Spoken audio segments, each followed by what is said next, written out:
On our 51st anniversary, my wife stood up from the table in the middle of the best steakhouse in Knoxville, smoothed the front of her dress the way she always did when she was about to say something she'd rehearsed, and told me she was leaving me for a richer man. My sons, Tyler, 49 years old, sitting to her left, and Brett, 47, sitting to her right, both started smiling before she even finished the sentence. Tyler raised his glass. Brett made a sound that I can only describe as relief, like something heavy had finally been put down. And I sat there at the head of that table, in the suit I'd pressed myself that morning, next to the bouquet of yellow roses I'd carried in from the car, and I understood in that single moment that this dinner had never been a celebration. It had been a sentencing. They had come to watch me receive it. Please, before I continue, kindly like, share, and subscribe for more interesting stories. I picked up my bourbon. I held it for a moment. I set it down slowly, the way my father taught me to set down anything you don't want to spill. Then I looked at my sons, really looked at them, the way I hadn't allowed myself to in 3 months, and I said what I had known for 51 years that I might one day have to say. Be happy, boys. Both of you. But before I walk out of this room, there's something you should know. I'm not your biological father. I adopted you both out of sympathy. And as of tonight, my sympathy is finished. Tyler's glass stopped halfway to his mouth. Brett's smile didn't disappear so much as collapse, the way a structure does when the thing holding it up is suddenly gone. Sarah looked at me like I had spoken in a language she didn't know I'd learned. I stood up. I buttoned my jacket.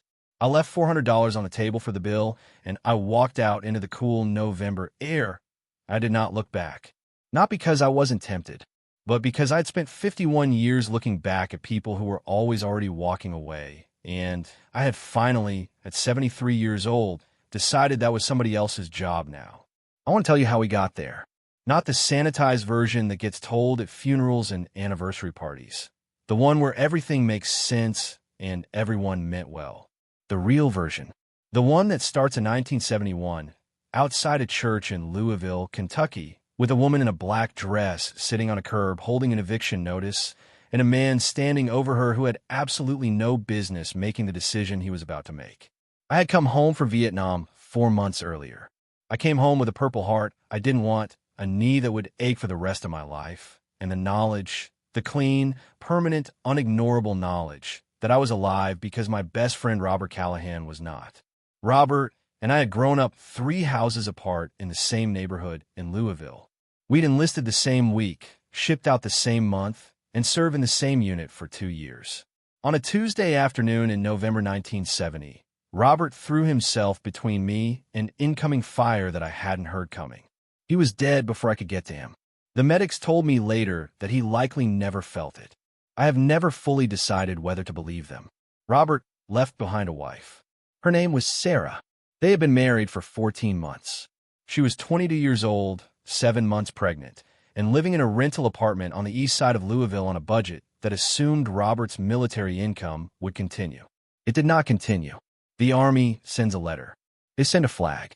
They do not send a pension for a young widow who hasn't yet finished unpacking. I sat in the back of the memorial service and told myself I was there for Robert. I told myself I was not going to speak to her. I told myself that paying my respects and leaving quietly was the honorable thing.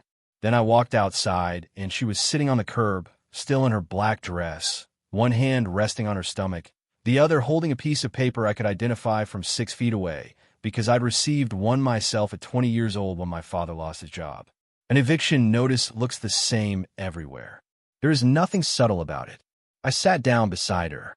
I didn't plan to. My legs just bent, and I was on the curb beside the widow of the man who died, so I could be sitting anywhere at all. We didn't speak for a long time.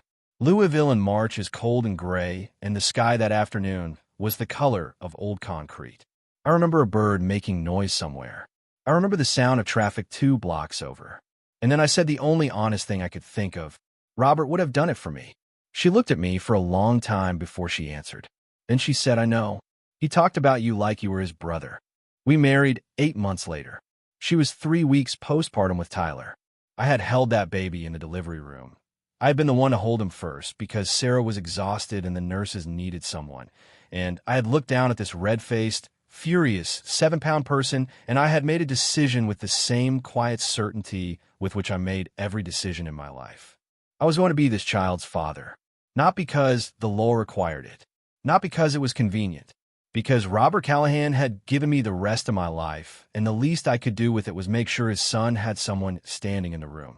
I adopted Tyler legally 6 months after the wedding. Brett came 2 years later, a circumstance I had not anticipated, involving a brief and painful confession from Sarah about a relationship that had overlapped with the early months of our marriage. She wept when she told me. She told me she would understand if I left. I sat at the kitchen table for a long time after she finished talking, and then I got up and I made us both coffee, and I said, "We're not going to keep talking about this.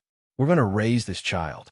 Brett's biological father, a man named Dale Rutherford, who I later confirmed was living in Memphis with no interest in revisiting his decisions, signed away his parental rights for $200 and a bus ticket. I adopted Brett before his first birthday. I never mentioned it again. I want to be honest with you. There were years when it was easy. Tyler, as a toddler, used to fall asleep on my chest during football games, and I would sit so still for hours because I didn't want to wake him, and in those hours I didn't think about Robert or Dale Rutherford or any of it. I thought, this is my son, and he is asleep, and I am enough. There were years like that. Whole, long, golden stretches of years where the truth of how we'd all gotten there was just a fact stored somewhere in the back of my chest like a stone I'd learned to breathe around. It wasn't heavy. It was just there. And then there were years when I watched my sons become men, and I noticed things I filed away without examining. The way Tyler talked about money with a hunger I didn't recognize, not ambition, exactly, something edgier than that, something that sounded like grievance. The way Brett would look at me at family dinners sometimes, not with love or even neutrality, but with a particular kind of assessment, like he was calculating what I was worth and finding the number insufficient. I noticed. I told myself it was normal. Boys become men, and men are complicated, and family is complicated, and I was possibly not the easiest man to love. Quiet, methodical, not given to speeches or grand gestures. I had built a carpentry business in my garage in 1975 with $800 and a skill I'd picked up from my grandfather. I named it TWB Woodworks. Tyler. Willis, my middle name. Brett. I never told them what the initials stood for. I just built it. 40 years I built it. A one-man garage operation became a custom furniture manufacturer with 67 employees and contracts with 3 national hotel chains. I had placed 15% ownership in a trust for each of my sons, set to transfer on my 75th birthday. My lawyer, Patricia Wells, had the documents ready. Patricia called the house twice a year. Sarah always told me afterward that I needed to be more present, that the business calls at home were excessive. She didn't know those calls weren't about the business. She didn't know about the trusts. She didn't know about the investment portfolio I'd been quietly building since 1987. Index funds, reinvested dividends, a small rental property under an LLC with a forgettable name. She knew we were comfortable.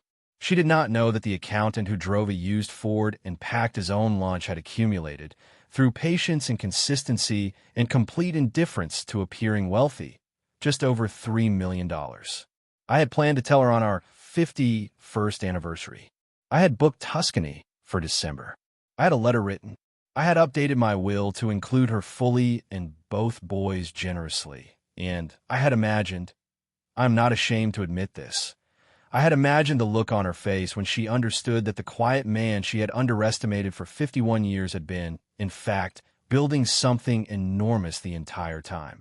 I was also, as of February, managing a stage 2 cardiac diagnosis that my cardiologist described as serious but survivable, provided I eliminated stress from my life with some urgency. I had told no one.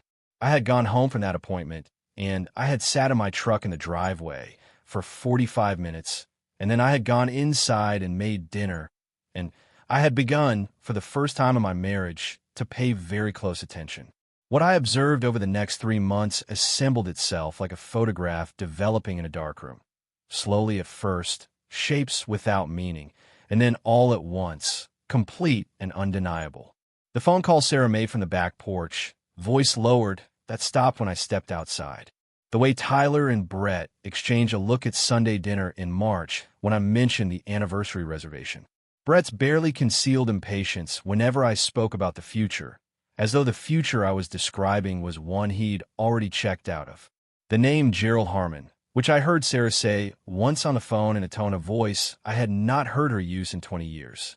I had my lawyer look into Gerald Harmon. What Patricia found was straightforward and brutal. Gerald Harmon was a real estate developer out of Nashville, 64 years old, twice divorced, net worth approximately $40 million. He had been in contact with my business attorney through a third party 6 months ago, attempting to assess whether TWB Woodworks might be available for acquisition. He had identified Sarah as the most accessible path to that conversation. The romance, if it could be called that, had been, from his side, entirely strategic. Sarah didn't know that. I'm certain she didn't know it. She believed she had found someone who saw her clearly, who recognized that she had sacrificed her best years to a small man with small ambitions, and that she deserved to be seen as more than that. Gerald had told her exactly what a lonely 71-year-old woman who had spent decades feeling overlooked most needed to hear. He was very good at his job. On the morning of November 14th, Robert Callahan's death anniversary, the day I drove to the river and sat alone every year, the day I had kept since 1971 without explanation, I packed a bag and put it in the trunk of my car. I called Patricia and gave her final instructions. I drove to the river and I sat there for 2 hours and I said goodbye to Robert in the way I always did, which is quietly and without ceremony, because Robert had not been a man who required ceremony. Then I drove to the steakhouse, and I carried in the yellow roses, and I pressed my suit jacket flat with my palm before I walked through the door, and I sat down at the table I had reserved 3 months ago, and I waited for my family. I had the fireproof box in the back seat of my car. 51 letters, bound with twine, one for every year.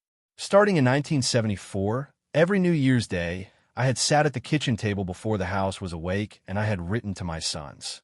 Not letters they would ever read. Not until tonight, when I had planned to hand them the box as my gift. Just letters. What they'd done that year. What I'd noticed. What made me proud. Why I prayed for them. 51 years of a father watching his sons and writing it down because he believed that love required witnesses, and he was willing to be the witness even when no one knew he was watching. 51 letters. One for every year of a marriage that had apparently, from at least one perspective, already ended. Sarah stood up partway through the main course. She smoothed her dress. She said Gerald's name. She said the word leaving. Tyler raised his glass. Brett exhaled like a man who'd been holding his breath for months. And I sat at the head of that table with a bouquet of yellow roses wilting gently in their vase, and I understood that the Tuscany tickets in my jacket pocket were going to go unused, that the updated was going to need updating again, and that 51 years of a quiet man's faithful, deliberate, unannounced love had just been weighed by the people he'd given it to and found insufficient. I picked up the bourbon. I held it. I thought about Robert Callahan on a Tuesday afternoon in Vietnam, the last decision he ever made, and whether he would have made it differently if he'd known where the thread he pulled would eventually lead. I decided he would not have. Robert was not that kind of man. Neither, I had spent 51 years proving, was I. I set the glass down. I looked at my sons. Be happy, boys. Both of you. But there's something you should know before I walk out of here. I told them. All of it. Tyler's origin. Brett's. The adoption papers from 1974 and 1975. Dale Rutherford in Memphis. The company name they had never questioned. The trust they had never known existed, and which, as of a phone call to Patricia Wells made on speakerphone at that table, they would never receive. The portfolio, the diagnosis, the Tuscany tickets, the box in the back seat of my car. I did not raise my voice. A man who coached Little League for a decade and built a company from a garage learns to deliver important information without volume. Volume is for people who aren't sure they're being heard. I was sure. I put on my coat. I picked up the roses from the table. Sarah had not touched them, and I walked to the door. At the threshold, I stopped. Not because I had more to say. I'd said everything.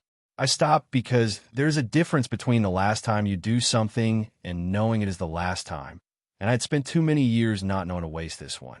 I turned around, and I looked at the three of them one final time.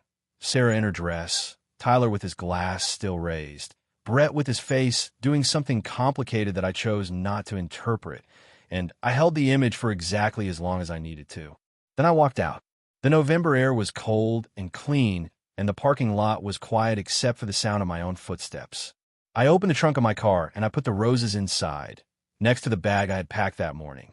I opened the back door, and I looked at the fireproof box. 51 letters. 51 years of a man watching and loving and writing it down.